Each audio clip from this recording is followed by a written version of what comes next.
তিনিটা এডিকশ্যন মানে নিচা নতুবা আসক্তি, যিকেইটা দেখিবলৈ বিপদজনক যেন নালাগিলেও এই আসক্তি, এই নিচাকেইটাই আপোনাৰ মানসিক শান্তি আৰু বিকাশত বাধা দিয়ে। তেন্তে আহক জানি লওঁ সেই নিচা নতুবা আসক্তিকেইটা কি কি, যিয়ে আপোনাৰ সম্পূৰ্ণ জীৱনক ধ্বংসৰ মুখলৈ ঠেলি পঠিয়াব পাৰে। প্ৰথমটো হ'ল নিজক অন্যৰ লগত তুলনা কৰা।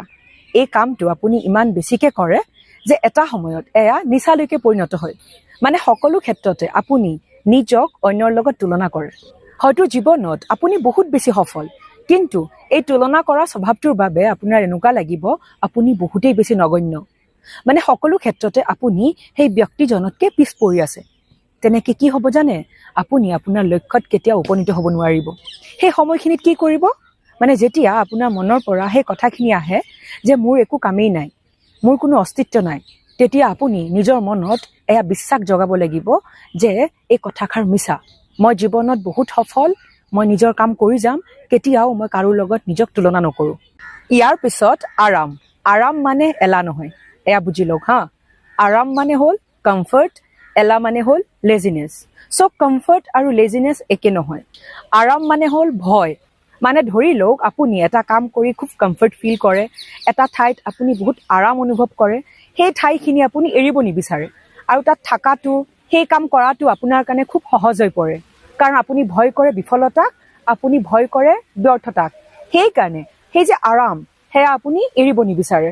তেনে পৰিস্থিতিত আপুনি এটা কাম কৰিব লাগিব, আপুনি নিজকে মনত পেলাই দিব লাগিব যে য়েছ, আপুনি পাৰিব আৰু কমফৰ্ট জোনৰ পৰা আপুনি বাহিৰলৈ ওলাই যাব। ইয়াৰ পিছৰ নিচাটো হ'ল আপোনাৰ ফোনটো। আৰু ফোনটো সঁচা অৰ্থত বহুতেই বেছি ডেঞ্জাৰাছ, বহুত বেছি বিপদজনক হয় ফোনটো। আপুনি অকলশৰীয়া অনুভৱ কৰিছে, ফোনটো হাতত তুলি লয়। নীৰৱতাক দূৰ কৰিবলৈ আপুনি হাতত ফোনটো তুলি লয়। আৰু আজিকালিতো এনেকুৱা হৈছে, সন্মুখত কোনোবা বহি থাকিলেও হাতত ফোনটো তুলি লয়। মানে মুখামুখিকৈ দুজন ব্যক্তি বহি আছে, দুয়োজন বিজি ফোনটোত।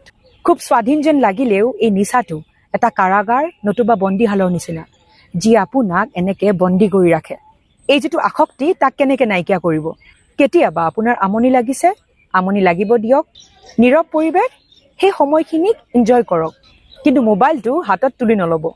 আৰু লাগিলে ঘৰৰ পৰা বাহিৰলৈ ওলাই যাওক, মোবাইলটো ঘৰত থৈ দিয়ক আৰু বাহিৰলৈ ওলাই যাওক।